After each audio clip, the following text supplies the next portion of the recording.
My bad.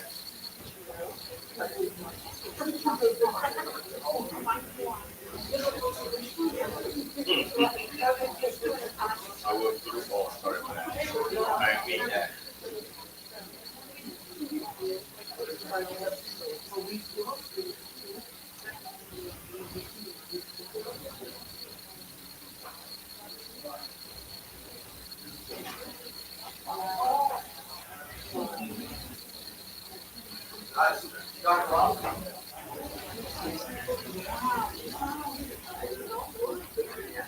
Yeah, sorry.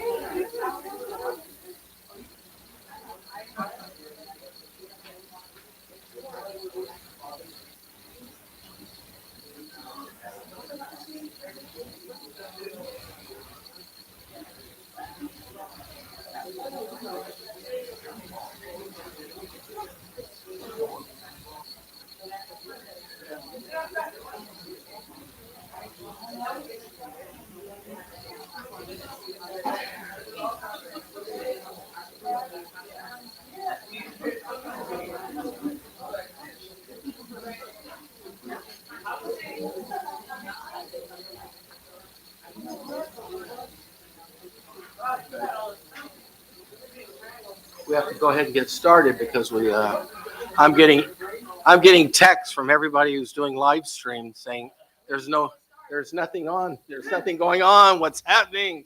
So, all right, we ready?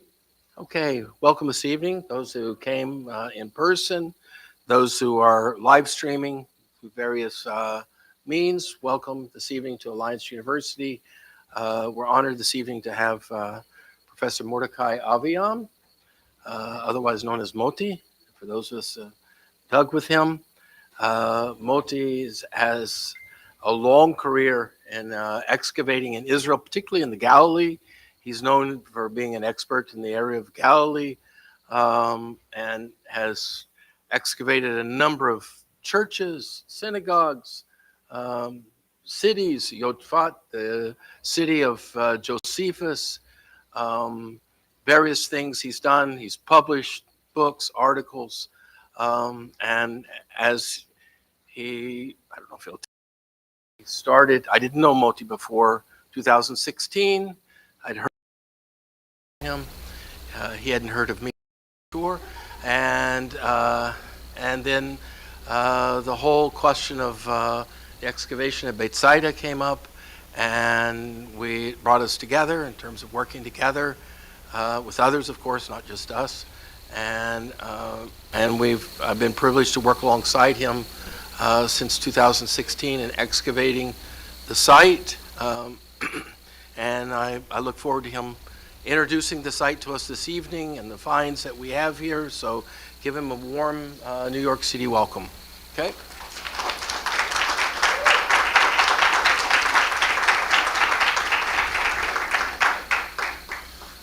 Thank you very much. Great honor for me to be here for the first time in Alliance University, this building. I've searched the streets around a few times at New York, but never been here. And it's only because in 2016 I met Steve. And it's not completely right that I didn't hear about him. I heard about him from the guy who was excavating the other Bethsaida, Rami Arav. He mentioned his name a few times. And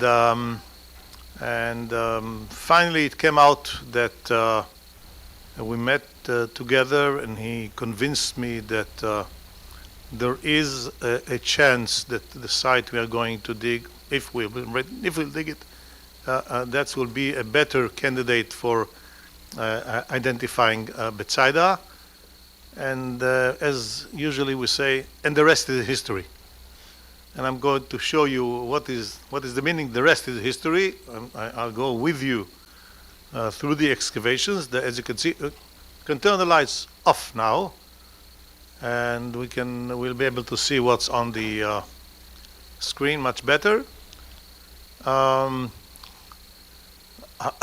named it Bethsaida, from a Jewish village to the Church of the Apostles. You have to have sunlight.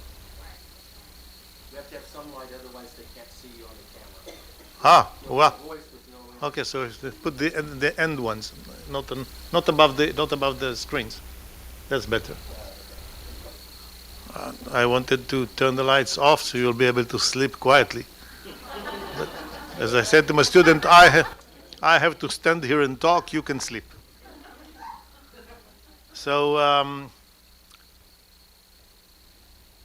yes, what you can see now is an aerial photo of the valley of Bethsaida. This is, as a matter of fact, a delta of 3 rivers. Next, please.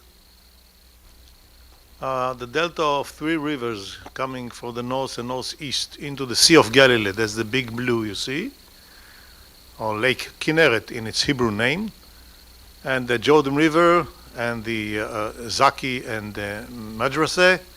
And these are rivers that are bringing with them a lot of silt, mainly the Jordan, but also the rest. And they built this delta during geological times. Today it's called the Valley of Bethsaida, or using the Arabic name, the Valley of the Betecha. This area was known in the research from the end of the 19th century as the place in which the Jewish village of Bethsaida existed. This village is known to us from 2 sources in the 1st century. One of them is Josephus Flavius, who is a good friend of mine while I was excavating his town, Yodefat, mentioned by Steve. And he said that there was a village, large village by the name of Bethsaida, and King Herod Philip, the son of Herod the Great, around the year 20, decided to upgrade the village, and he shifted it into a polis by the name of Julius. That's what Josephus tells us. A little bit earlier, the New Testament tells us that at this village, 3 important figures were born.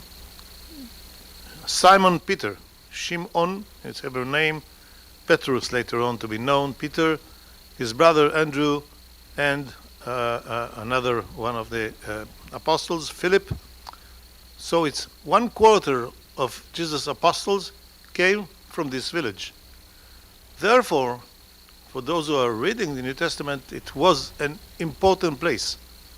The problem was that it was not identified during the 19th century and the 20th century until modern studies started to be taken. In the 19th century, the visitors who visited the place and identified some of the sites did not have the ability to date the place, to pick up pottery and to tell what is the date. It started only in the 20s of the 20th century. So there were 3 candidates. You can see them on the map if you can. If it's not, yes, you can see the blue stars.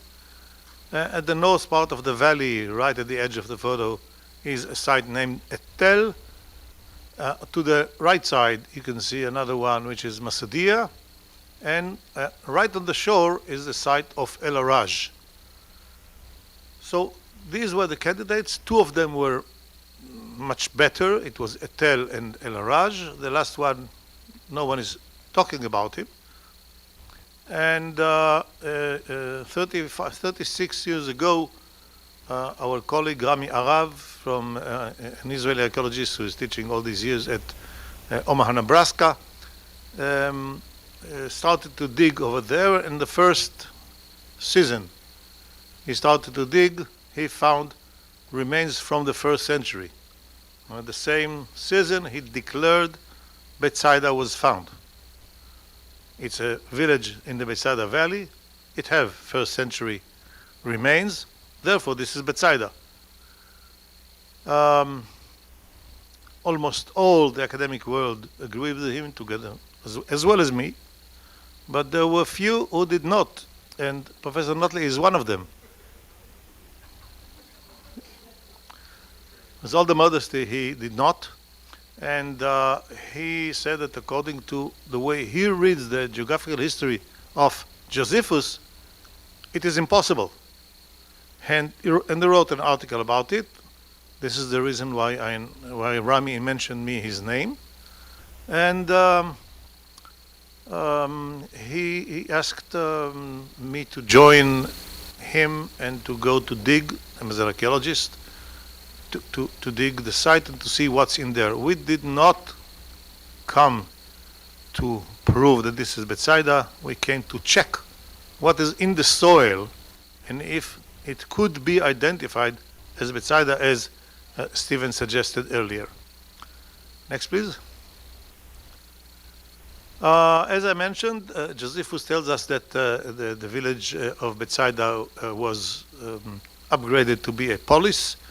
This coin that you can see here, which is from the treasury of the Israel Antiquities Authority, you can see the head of Emperor Tiberius, and on the other side, on the rivers, you can see a temple, and the inscription there is of Herod Philippus, and in the center is the date, 20 to 21, and most of the numismatists, those who are studying ancient coins, agree that this coin was minted to declare the establishment of Julius, former Bethsaida. So this is the suggestion that was made, but there was no other candidate rather than Etel until we started our excavations. Next. So on the ground, already at the end of the 19th century, early visitors, scholars, on the ground saw a lot of architectural fragments like you see over here. Some of them were still there when we started to dig. Pay attention mainly to the one on the right side, which is a what we call heart-shaped pillar, on the left side, sorry. And this is not only, but very typical to ancient Galilean synagogues. When you find a piece on the ground, you cannot say, oh, we have a synagogue, but it's a hint, maybe to what can be found at the site. But no one really excavated the site. Rami Arav, in a very academic way, when people like Stephen said, this is not the right place, El Araj is the right place, said that he have to check what is at El Araj, and he came and dug 2 squares at El Araj, found only later what we call Byzantine periods, 5th, 6th century, dug below it, said there is nothing here, and therefore he continued to say that Etel is the right place. Next. 2016, we started excavating. After a year or 2 years before that, we did what we called shovel testing. We excavated 12 squares, but only 30 centimeters deep. We got more pottery, and we came out with a handful of Roman period pottery, although Rami said there is no Roman layer there. But that should be proved. And the way to prove it is to dig deep into the ground and identify the layers at the site. This is the first season, the dig at El Araj. Next.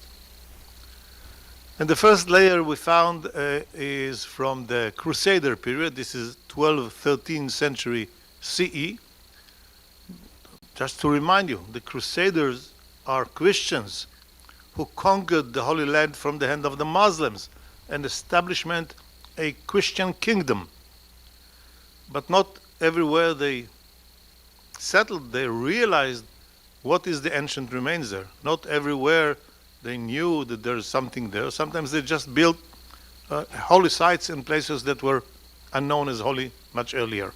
Here, at this site, they established a sugar factory, producing sugar from sugar canes. And what you can see here is the sugar vessels that were used there, and a lead coin from the Crusader period. Next. Below that, we discovered that the Crusaders, or the people in the Crusader period, built some of their walls upon earlier walls. And when we dug it, we realized that these were built in the Byzantine period. Again, the Byzantine period in Israel is the mainly 5th, 6th century, begins in the 4th, continue to the 7th, but mainly 5th, 6th centuries. And we discovered that what we have here is a line or two lines of rooms with paving, stone paving on the floor. Coins and pottery were all 6th, 7th, up to the 8th century. And we had some remains that told us that somewhere should be a church. Because we have pieces of marble, we have small mosaic tessera, which were made of gilded glass. And that comes only from very prestigious churches. And finally, after digging the next season, we discovered the church itself. Next. Here you can see the remains. The floor that you see here in the center, made of large pavers, is a church of the rooms around it. On the church there are coins like this M coin, typical to the 6th century, 7th century. In a red circle you can see a stone with a groove, which is a typical object of a chancel screen of a church.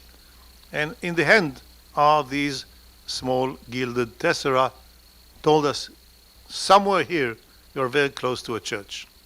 Next. And hard work, some of the people who are sitting here.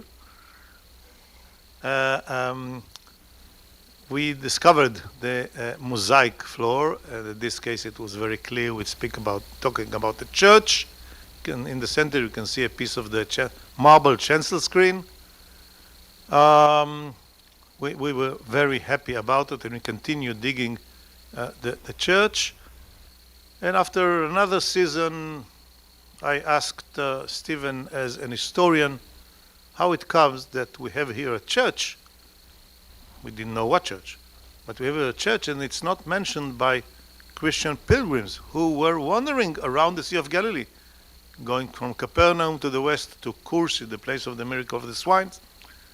And there is no mention of a church.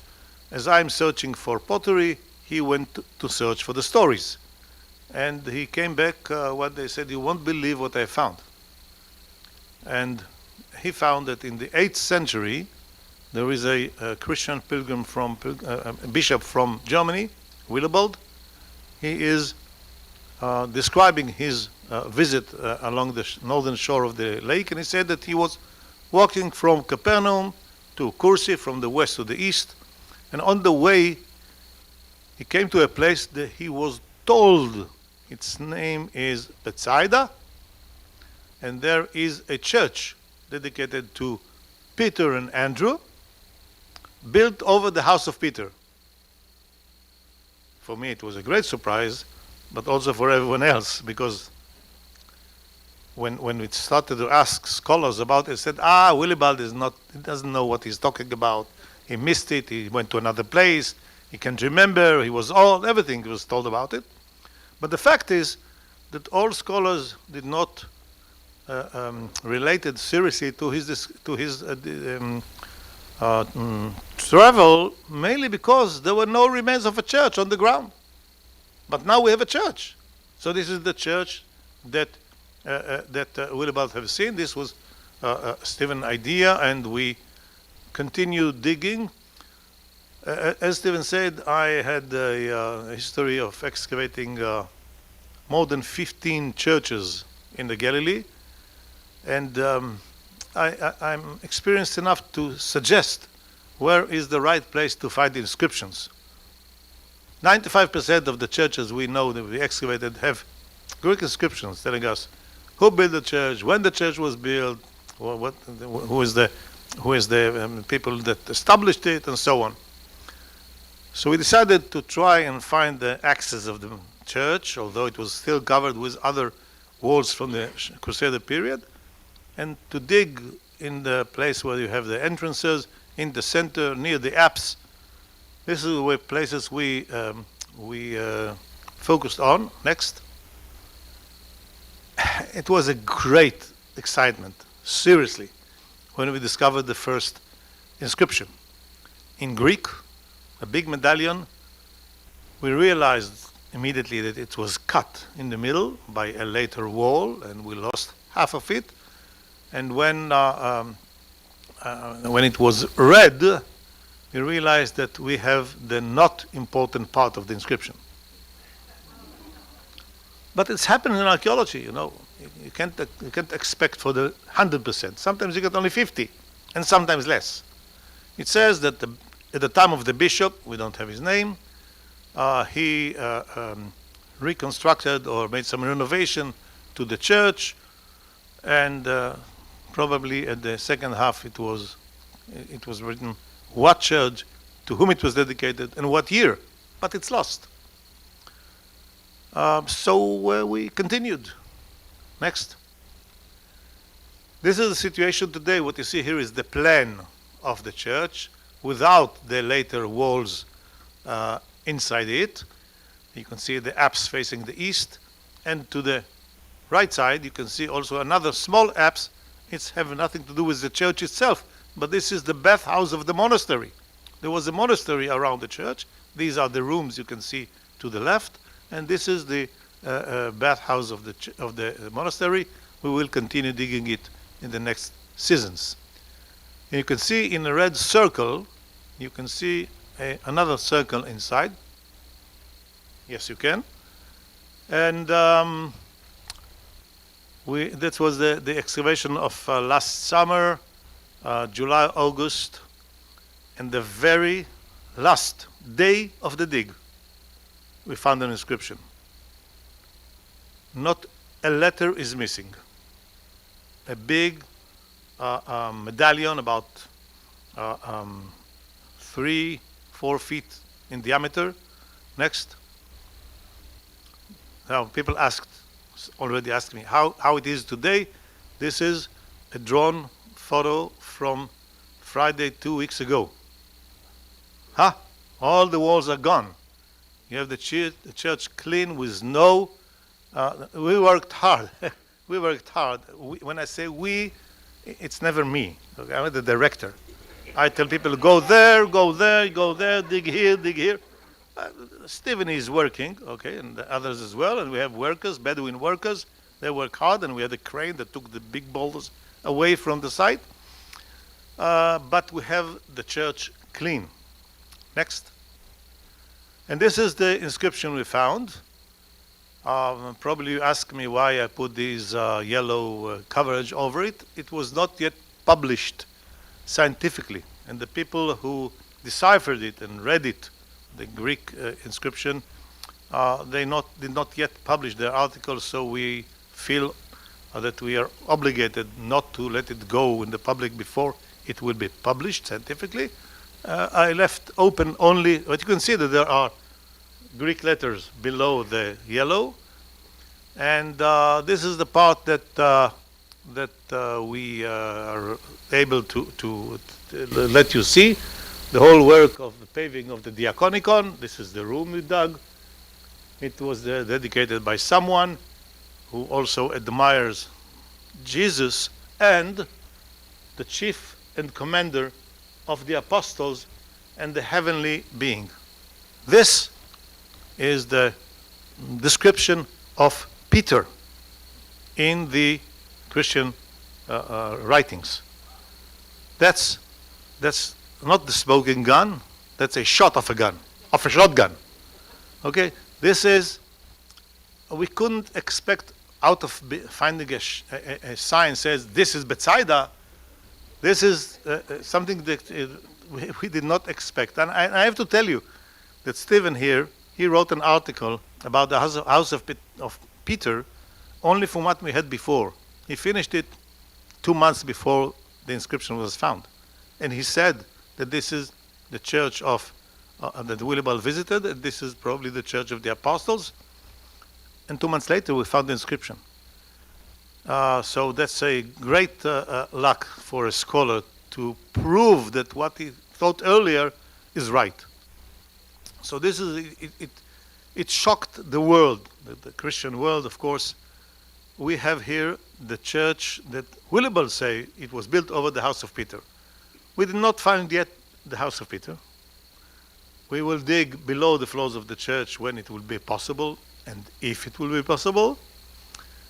But there is no specific reason. There are 300 years between the time, or 400 years before, when Peter lived there until the church was built. Not necessarily this is on the house, but I assume that below it are remains from the Roman period. And that's, of course, very interesting to dig.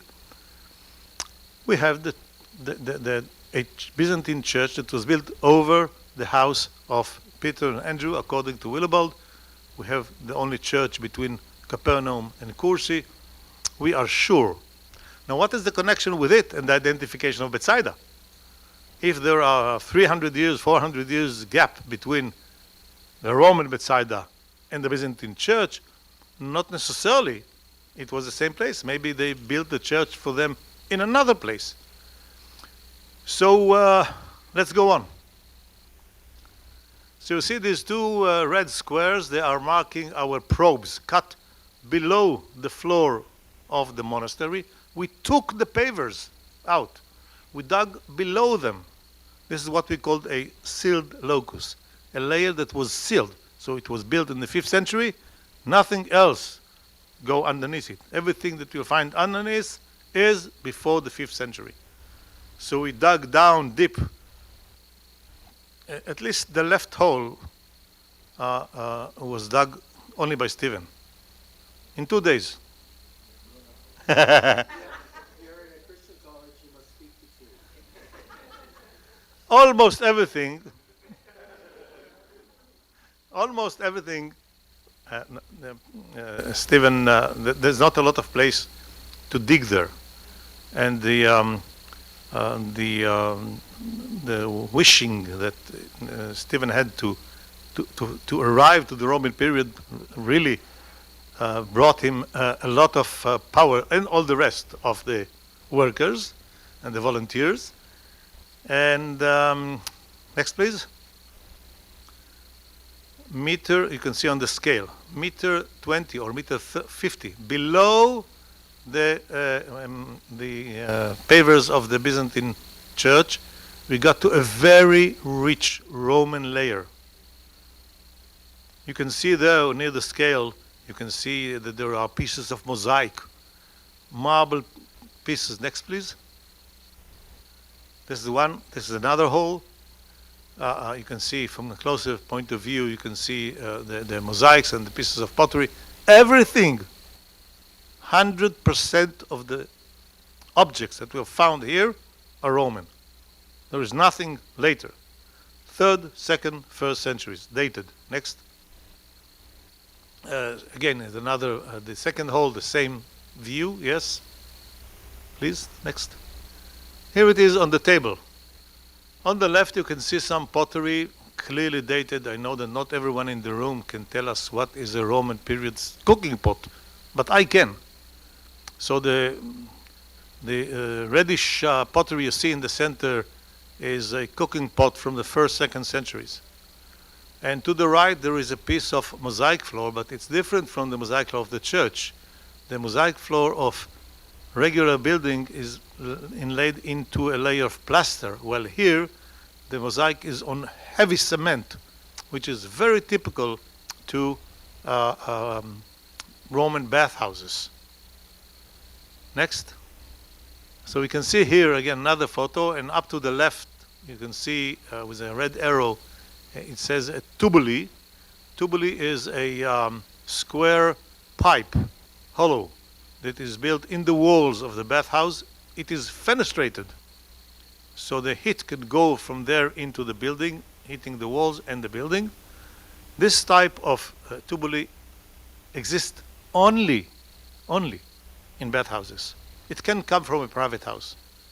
So what we have here, we have marble, and we have mosaics. So it is very clear that what we have here are the remains of a Roman type bathhouse.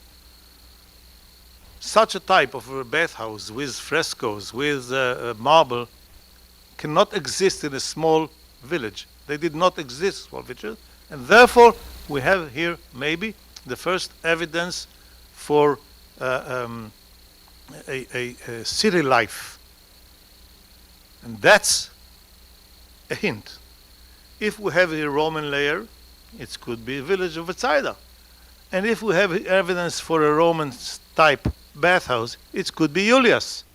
And here we tie together, for the first time, a Roman period village to a Roman period bathhouse, and we can more strongly, we can suggest that we have here Bethsaida Julius. The fact that on top of it, in the Byzantine period, a church dedicated to Peter and Andrew, who were born there, and there is evidence from the 8th century that the name was Bethsaida, and that there was a church for Peter and Andrew, closed this circle. Almost closed deal. Our site at El Araj carry with him much more evidence for it to be Bethsaida rather than the other site at Etel. Next. Yes. But it was not enough for Stephen, maybe for an historian to say, okay, the archaeologist said we have a Roman period, that's enough. But me as an archaeologist, it's not enough to find Roman remains in 2 probes. Each one of them are meter by meter. We have to have larger area excavated to prove, first of all to myself as the archaeologist, that there are remains of Roman settlements further around. We didn't want to take the mosaics of the church out and to dig below it, so we went about 30 meters to the east, what is called Area B. And here it is, just a meter below surface. On the top side you can see a Roman period oil lamp, what we call the discus oil lamp, broken. Okay, for me it's a complete one. For you it's broken. And at the bottom, jars, typical jars of the 2nd century, and that's 30 meters east of the church. It was not enough. Next, please. So we went almost 90 meters to the north of the church, and here we dug, and 30 centimeters below surface, we hit walls. And there was not even one piece of pottery from the Byzantine period. 30 centimeters below floor, we had Roman period housing system, a village. We didn't find the entire village. We excavate 2 squares, 2 excavations, 5 by 5, of a house from a village. And you can see here the walls of the building, and we have Roman period pottery on the floors. First floor, the upper floor, 2nd, 3rd. We go down, we found 1st, 2nd century. We have early Roman and late Roman remains in area C that prove that even 90 meters to the north we are still in the same settlement. Next. These are typical types of pottery that can be found, and other finds that can be found in 1st, 2nd century settlements. There is no doubt. It's not something that someone can come and say, no, you're wrong. This is Byzantine. Every archaeologist that is doing classical period, you give him the pottery without saying Dasi, he will date it exactly the same. Next. And there's the story of the coins. As you have seen, we have a Crusader period coin, and we have many Byzantine coins. You've seen only one, but we have many of them. And in the first probes that I showed you under the monastery, the first Roman coin came out, and it was Not only the first one, but the most beautiful one, because this is a silver denarius of Emperor Nero, dated to 63. This is 3 years before Josephus was fighting here at Bethsaida Valley.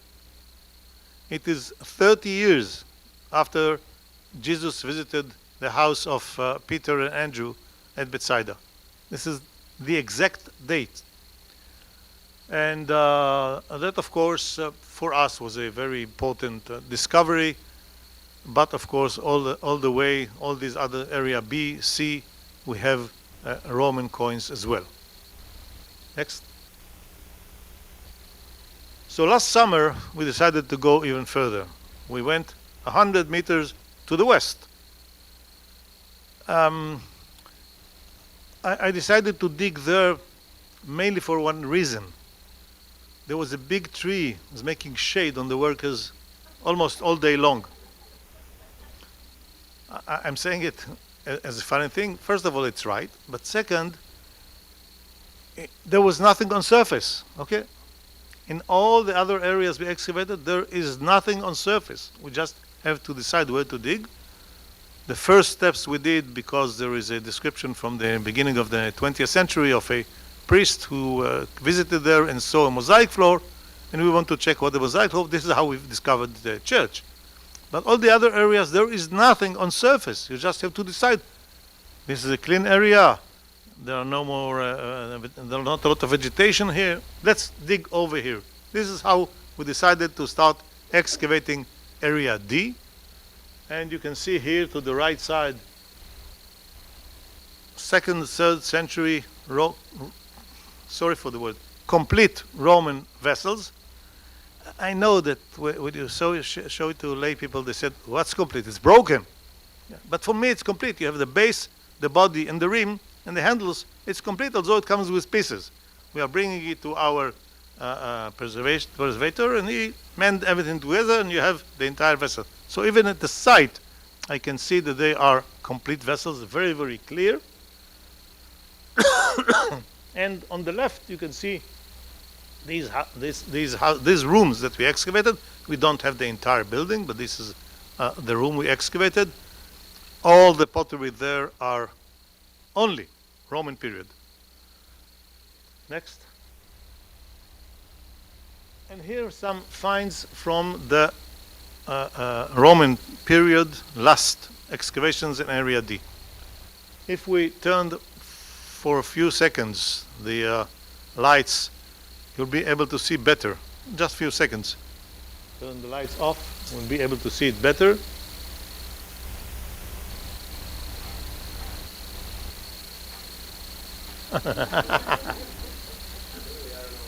No, there should be. Oh, there we go. So on the right side is a tiny glass bottle. That's for fragrances, probably. And it is, again, it's typical. It's 2nd century. Can't be wrong. We were lucky to find it complete, because it was found after a big heat of the pick. But it came out complete. Only the rim is missing, but it was missing from antiquity. To the right bottom, you can see the jug, as it was found, juglet, that you can see in the center.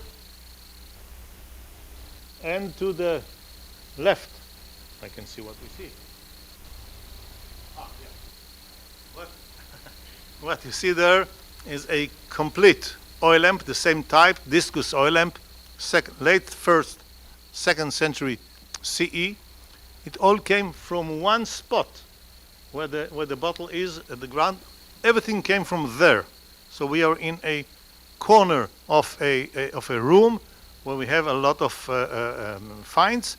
Therefore, during our last dig, just 2 weeks ago, it was finished. We excavated the square behind it, and we came upon a huge layer of broken jars in a storage room. We took as much as we can, so it will not stay on the surface, but there's still deep inside. We have more, and next season we'll dig them all. We'll send it to be mended, and we'll have few jars from the site. Next. And here are the coins. I know that I don't have to prove to you, you believe me, because you don't know a lot about pottery. You believe me that all the pottery I showed you are from the Roman period, but here are some coins that you can just look at the internet and see that we speak here about Roman coins. All of them came from area D. All of them are 1st and 2nd centuries CE. All of them are in a good condition, and they tell us exactly what is the time that this house, in this case, this house existed. 1st, 2nd, 3rd centuries CE. Next. And these are the coins. They came from area A, from the beginning near the church, from the probes near the church. These are the latest coins we have at the site before the Byzantine period. And this is 3rd century CE. So this is a site that was first a village and then probably transferred to be a city because of the bathhouse. It existed from the 1st century BC to the 3rd century CE. We know today that it was Jewish because we have two good markers for a Jewish village. I don't brought them over here. I didn't bring them over here because they're not very photographic. Part of them is stone vessels that are used by Jews in the 1st, 2nd centuries because stone doesn't get impurity. And the second is a type of oil lamp. We have only the nozzles, which are typical to the Jewish settlements in the entire Judea in the 1st, 2nd century. So we have here a settlement, Jewish settlement continued up to the 3rd century. Why it was abandoned in the 3rd century, we don't have clear evidence yet. We have to dig much more. But maybe it was the rising level of the Sea of Galilee that made the area wet slowly. And of course, people in antiquity did not know how to react, and they just had to leave their settlement. Next. When we had our discussions with Rami Arab, he said, but the site that I'm digging yielded a lot of fishing weight. These are lead weights attached to the net, fishing with a net, not with a rod. They throw the net into the water, the weights put it down, and this is how you catch the fish. And he said that he has a lot of them, and when we asked how many, he said about 50. We are now over 300. So again, what we have here is even better for a fisherman village, as Peter and Andrew were according to the New Testament. Next. We also used archaeology is very, thank you. Archaeology is very low-tech. You can ask, we have here a series of veterans. They can tell you that the entire dig is made with picks, hoes, small picks, ice picks. Nothing here comes with specific modern tools. It's a lot of sweat and blisters. And but we are able to be assisted by modern technology, and this is electromagnetic survey. On the left side, you can see this some kind of a small carriage that is carrying sensors, and it sends electromagnetic waves to the ground and read it when they come back. And there, if you have soil on one side and a wall on the other side, the reading is different. So you walk with it, but you have to have a very flat area so you'll be able to walk with it. We have an area with a lot of small bushes and stones. So after 3 hours of walking with it, it's break down. But we have the drone. This is a big drone. It has sensors doing the same. It flies about 10 meters above the ground and sends its waves and get it back. And the survey show us, next please. The survey show us the dark areas that you can see here, not the black. The black is our tarps above the dig, but the brown areas that you can see, this is the area that the drone surveyed. And below it you can see some lines. These are lines of walls. So according to the electromagnetic survey we did, the entire area is built. Now we have to prove it. Next, please. And this is what we proved. Okay, that's about, as you can see, sorry, it's in meters. This is 150 meters west-east and about 100 meters north-south. And these are the areas, A, B, C, and D. All this area, everywhere we dug, we found Roman houses. So we speak here about a very large village.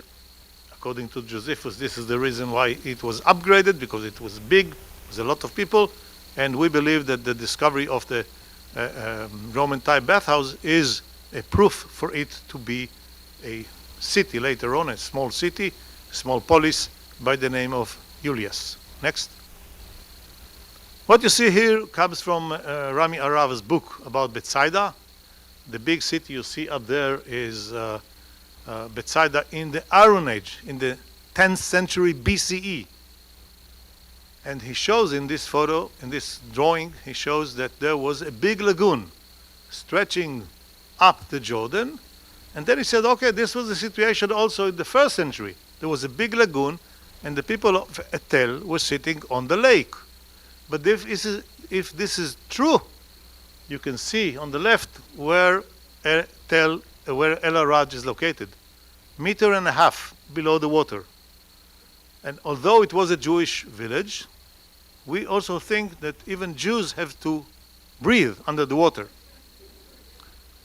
And therefore, it's wrong. The evidence that we have from 4 areas with Roman remains, houses, pottery, coins, glass, tells us that there was no lagoon. If there was no lagoon, Etel was 2 kilometers away from the lake, at least. And this is another reason why we think that El Araj is a better candidate than Etel. Next, please. And as you can see, hot from the oven.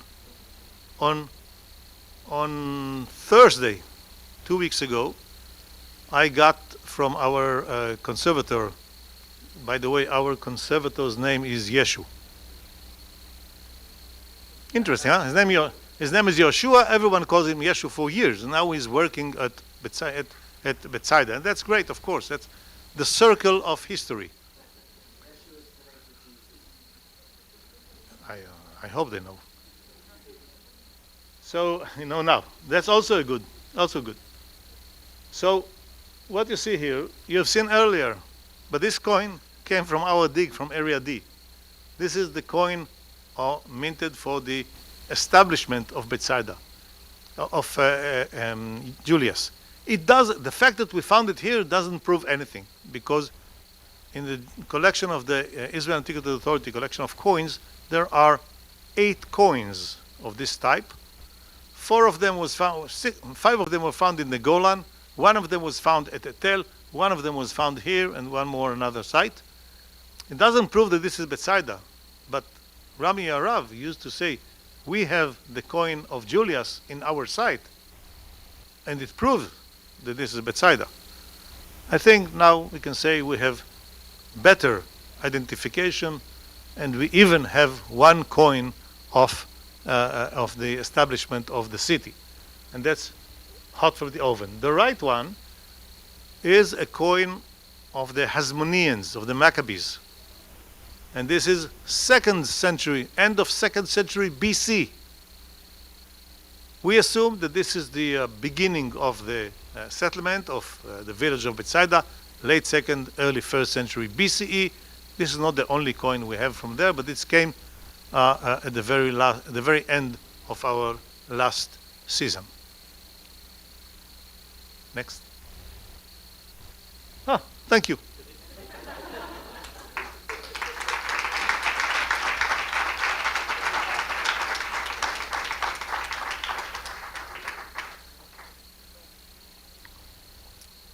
open for questions from the audience. Yes, we will continue, of course. Yes. He was. When you're not there actively teaching, what keeps anyone from going in? What can you say to break that experience? That's, of course, an interesting question, yes. Can I repeat the question just for the people who are on the? Tell them it's a good question. It's a good question. The question is, when you're not there, basically it's a question about security. Who watches over the site? Who protects the things there? First of all, the site is part of the nature reserve of the Bethsaida Valley of the Nature and Park Authority. So there are inspectors traveling here and there. They're not sitting all the day long there. Second, in 2 months, it's going to be so muddy that no one can drive into the site. And if people are walking, that there's not a problem. We covered all the mosaics. We covered the inscription. And up until now, in our 6 seasons, no harm was made to the site.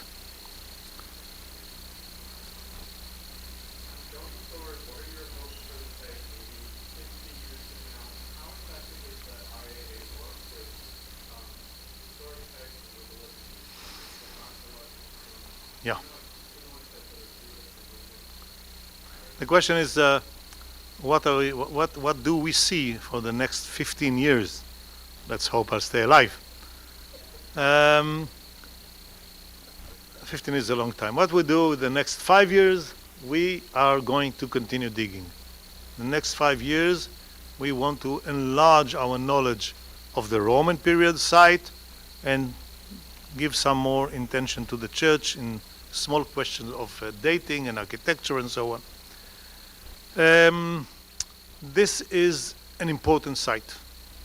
I can tell them that on not Friday, the Friday 2 weeks before, we had a team of the Discovery Channel making a film on the question of Bethsaida, and they spent 2 days with us and filmed our work and the inscription.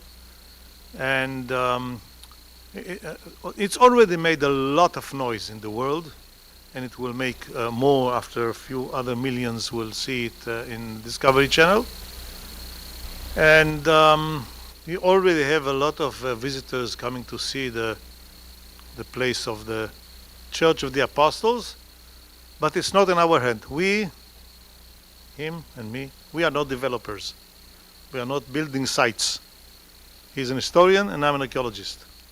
At the end of our work, we can say thank you very much. We have 10 more publications. We published a book. We did our academic work. Now should come the state and Nature and Park Authority. This is in their site, and say if they are interested in developing it. And it has nothing to do with Christian, Jews, or Muslims. There are many sites of ancient synagogues that are completely neglected. There are some churches that the Nature and Park Authority rebuilt, like Kursi, for example. The IIA, the Israel Antiquity Authority, is not does not invest in developing sites. It's not in their mandate, and they don't have the money.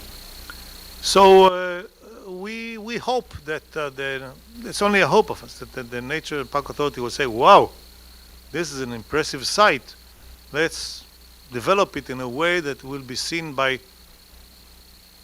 hundreds of thousands of pilgrims, of Christians who would like to come to visit the house of Peter, which is today identified at Capernaum, but Stephen also showed that it is wrong.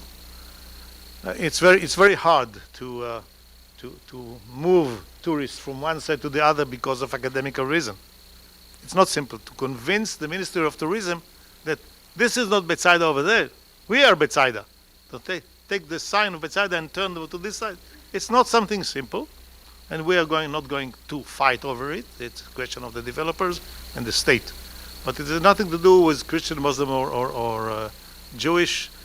The question is mainly about how much should be invested and how much of it will cover the investments. The site is flooded in the winter.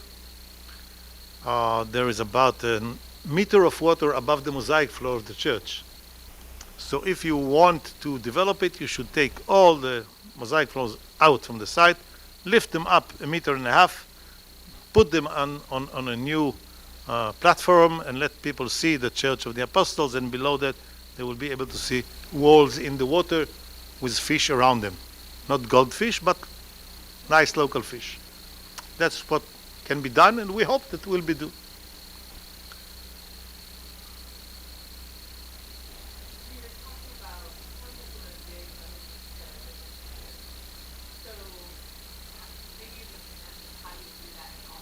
Carefully. The question is how we dig under the church. It's not very problem. It's not a real problem. We have a lot of methods to take the mosaic in one piece. To take the mosaic, put them aside, dig below it, and if we want to bring it back. It's a well-known system. It's done in many, many places. Yes.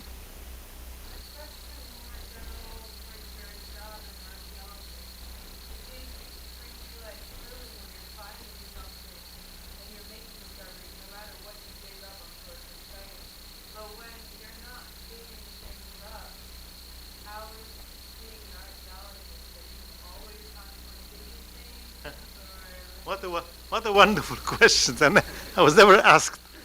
That's a great, great question. So it's really exciting when you dig and you find things. What do you do when you're not digging? What I'm doing when I'm not digging is I'm waiting for the next dig.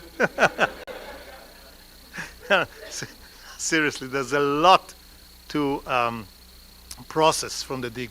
All these pottery should be mended and then cleaned and then mended and then drawn and then photoed, and then you have to take it and to compare it with other sites, all the process of the scientific work. And we have to teach, and we have to grade the students, and we have to travel to the US to speak in front of friends, and we have to appear in conferences. There's a lot to be done. And really I'm waiting each season for the next season, because it's really fantastic. I'm doing archaeology since I was 14, and I'm far away from that already, and I do not regret for a moment.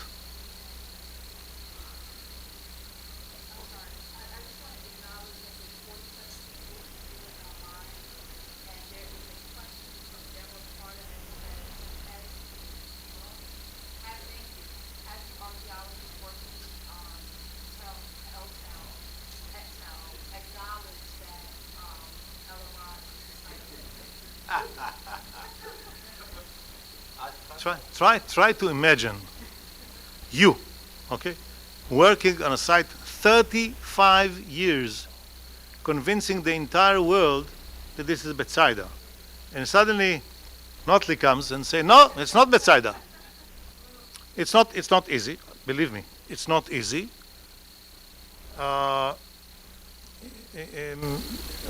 We have on Friday we have a panel at the American School of Oriental Research, ASOR, meeting in Boston. We have a panel on the identification of Bethsaida. Rami Arav with his 2 other colleagues presenting their finds from Etel. Stephen Otley with 2 of his team, me and a geologist, presenting the finds from El Araj, trying to convince the audience that it's not a judge. Okay, there's no jury. It's a question of speaking to them, explaining to them, and maybe us getting some questions from the audience, which we hope is going to be with some scholars as well, and trying to see what their opinion, what they think is a better candidate. And as I said, I'm not sure that in the next 5 years the Ministry of Tourism will turn away the sign says Bethsaida. It will stay there, and buses of tourists will stop there to see Bethsaida and to discuss it, but we know the truth. Another question? Okay. Yeah. Do you have any theory as to what Exel might be? Great. Of course. Another Jewish village. And he's not the only one. According to Josephus, in the Galilee and the Golan, which was the area he governed at the time of the revolt, there were 204 Jewish settlements. So we have Etel as a Jewish village, El Araj as Bethsaida, and maybe there's another, Masudia could be another village. And there are many, many others around. Yes, another village. Zach, who I know works on the site with me on this passage, is the case or identity Zach. Zach. Okay, Zach. You always have hard questions, Zach. I don't know. I have no idea if the ESO are going to stream their discussions. If not, when we're done, I'll tell you what it is. Zach is one of our veterans as well. As a matter of fact, he and his family discovered the inscription. More questions there? Yes.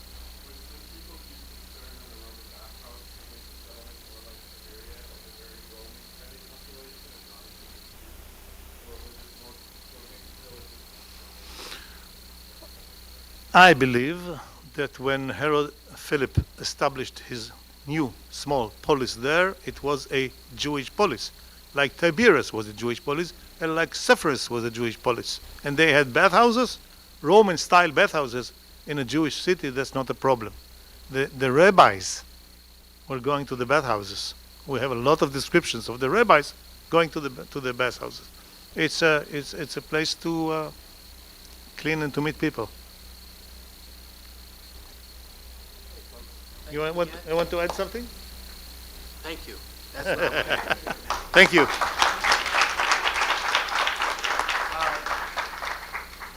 Couple quick things. First of all, if you're, I don't know who's here in my classes, my online classes or things. I have sign-up sheets if you're here in person. Otherwise, if you're live stream, you know you need to hand in a summary on this evening, and I'll have a Dropbox for you. Scott Wrights asked me to mention as well. I don't know if you're aware of it, but there's a group of Alliance students will be going to Israel in January. Get your wellies on because we'll be making our way across the field to see El Araj. It's a muddy experience, so get ready for that. But if you're interested in traveling with us in January, be in contact with Dr. Wrights. And then also next summer, you've heard talking about digging. We'll be digging the end of July, beginning of August. 2 more weeks of excavation.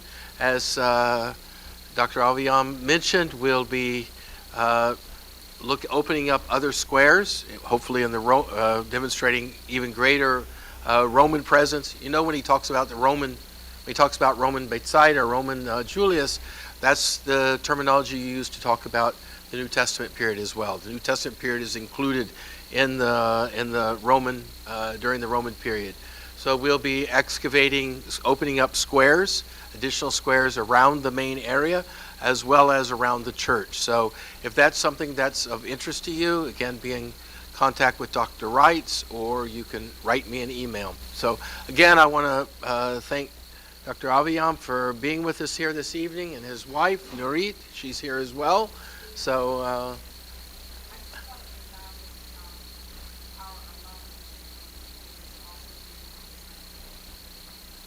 oh yeah, we have a few. Yeah, I should acknowledge who's been on site excavating. We have Juan and Sandra Arias who are here.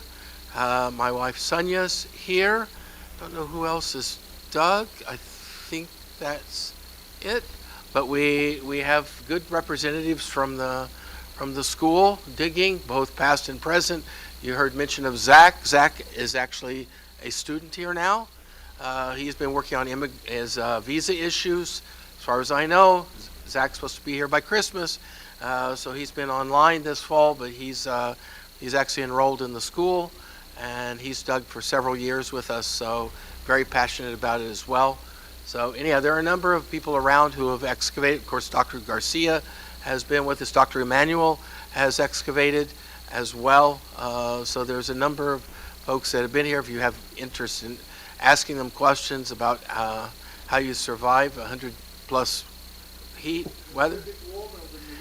It's a little bit warmer than New York tonight. Yes, absolutely. So anyhow, thank you for coming and get home safe. All right.